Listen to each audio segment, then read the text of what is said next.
Hello भाई यार, उनके बहनों यार, आज हम बात करने वाले हैं आजकल की सोशल मीडिया की सबसे टॉप वाली ट्रेंडिंग टॉपिक के बारे में। और आधे से ज्यादा इंडियन यूट्यूबर्स ऑलरेडी इस टॉपिक के ऊपर वीडियोस बना के सारे बातों को एक्सपोज कर ही दिए होंगे, पर फिर भी तुम्हारे भाई थोड़े से व्यूज की उम्मीद में इस टॉपिक के ऊपर वीडियो बनाएंगे। और सुनने को आया है कि ये टॉपिक ट्रेंडिंग में आने के बाद कॉफी की स्टॉक प्राइस बहुत बढ़ गई।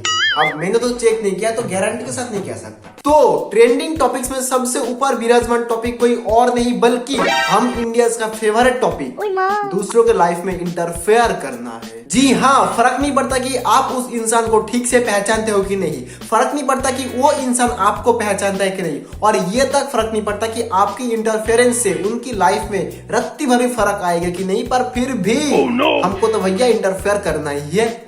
वैसे इंडिया में हर दूसरा इंसान कभी ना कभी इस कोड को अपनी स्टेटस पे या फिर किसी सोशल मीडिया ऐप में डीपी के तौर पे तो इस्तेमाल किया ही होगा कि माई लाइफ माई रूल्स। तो भोस डीखेड वालों, तुम लोगों की अपने अपने लाइफ में अपने अपने रूल्स हो सकती है, तो वो तो खैर दीपिका है। ज्यादा डायरेक्ट हो गया क्या? अच्छा ब्रो, तो तुम दीपिका बेबी के बारे में बात कर रहे हो? अबे ओ साले, दीपिका बेबी क्या होता है? तूने जो नाम दिया क्या उसको? दीपिका पादुकोण। जी बोल जी। पादुकोण? हाँ थाले पादुकोण। बेबी कहला है थाला भत लिखे पादुकोण। तू दिए दीपिका पादुकोण बोल, दीपिका पादुकोण, थिल पादुकोण नहीं। अबे भोसड़ी के ब्रो, पादुकोण लुकता थाले, तेरे लिए भी गांध मालता हूँ मैं। क्यों बे साले, दीपिका पादुकोण नहीं बोला जा रहा तुझसे? अरे ब्रो बोल तो दू, पर दीपिका तो ठीक है, पादुकोण। अरे हाँ भोसड़ी के, दीपिका पादुकोण ही बोलना है। थाले बात क्या कर रहा है? तांगतोल थाले का तांगतोलू? अरे तोल दे वो। अच्छा तोड़ दू। भोसड़ी के मैं कब से कह रहा हूँ कि दीपिका तो ठीक है, पर पादू है कौन? तुम समझ ही नहीं रहे हो, पादू है कौन? अबे साले, वो दीपिका का सरनेम है, पादुकोण।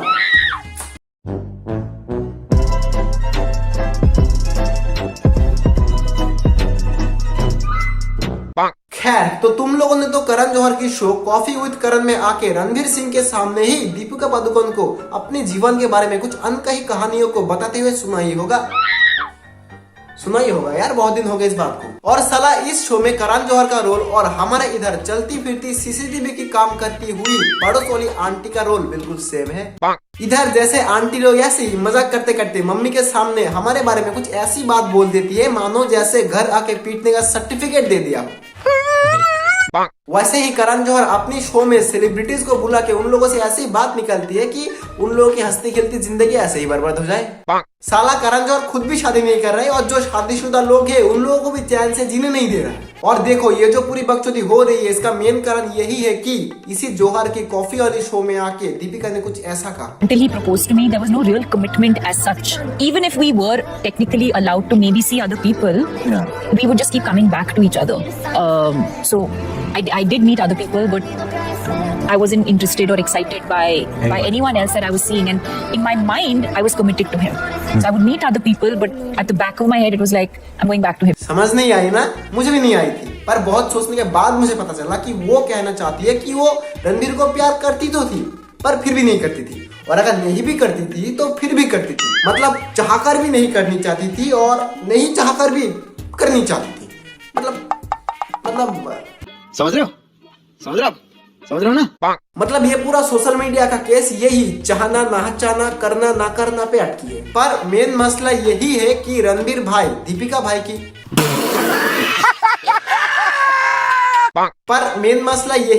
रणवीर भाई दीपिका पादुकोण की एक बैकअप थी।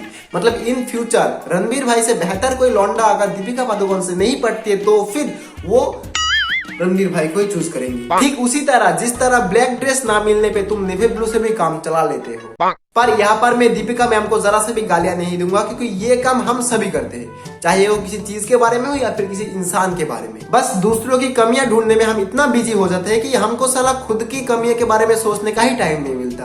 आप कहाँ के ज्ञानी बाबा? नहीं मतलब तुम ही कहो, अगर तुम्हें मियाँ खलीफा आके कहे कि उनके लिए तुम्हें अपने बंदी को छोड़ना पड़ेगा तो तुम छोड़ोगे नहीं? देखो भाई, तुम्हारा तो नहीं पता, पर मैं तो मियाँ दीदी को अपना बात पूरा करने का भी समय नहीं दूंगा, सीधा हाँ बोल दूंगा भाई। और बस इसी बात को दीपिका पादुकोण ने थोड़ा सा अलग तरीके से अपनी कंडीशन के हिसाब से बताया तो वो खराब हो गई।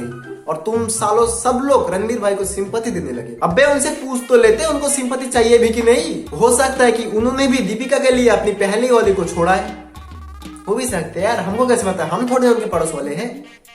तो मेरा मेन पॉइंट यही है कि कभी भी किसी की 2-3 लाइन बात सुनकर उसकी या फिर उसका पूरा कैरेक्टर को जज मत करो, क्योंकि हो सकता है वो जो पूरा मैटर है वो सिर्फ 2-3 लाइनों में बयां ना की जा सकता हो, या फिर ये भी हो सकता है कि वो कहना कुछ और चाहती थी पर वो ठीक से समझा नहीं पा रही है, इसीलिए उनका बातों का गलत मतलब निकल के आ रहा है। अब इसका मतलब ये नहीं कि मैं गारंटी के साथ दीपिका को बिल्कुल शुद्ध औरत कह रहा हूँ, क्योंकि वो गलत भी हो सकती है, मुझे नहीं पता। बस मैं इतना सा कह रहा हूँ कि कभी भी किसी इंसान को सिर्फ इतनी सी बातों से जज मत करो। पर कुछ भी कहो, ये साला करण जौहर है बड़ा हराम, क्योंकि इसके बाद वाले एपिसोड में ही सनी और बॉबी देओल साहब को पूछ रहे हैं कि रॉकी और रानी फिल्म में अपने पापा को किस करते हुए देखकर कैसा लगा। मतलब समझ रहे हो किस लेवल की हरामजादगी भरी पड़ी है इस बंदे के अंदर। तो खैर आज बहुत बकचोदी कर ली मैंने, पर अगर किसी को भी मेरा कोई बात बुरा लगा तो आई एम सॉरी, पर वो बात बिल्कुल सही कहा मैंने। खैर दुनिया में हर किसी को अपना काम और कही हुई बात बिल्कुल सही लगता है। तो बस आज के लिए वीडियो का मैं खत्म करते, मिलते हैं अगले वीडियो में, तब तक गुड बाय।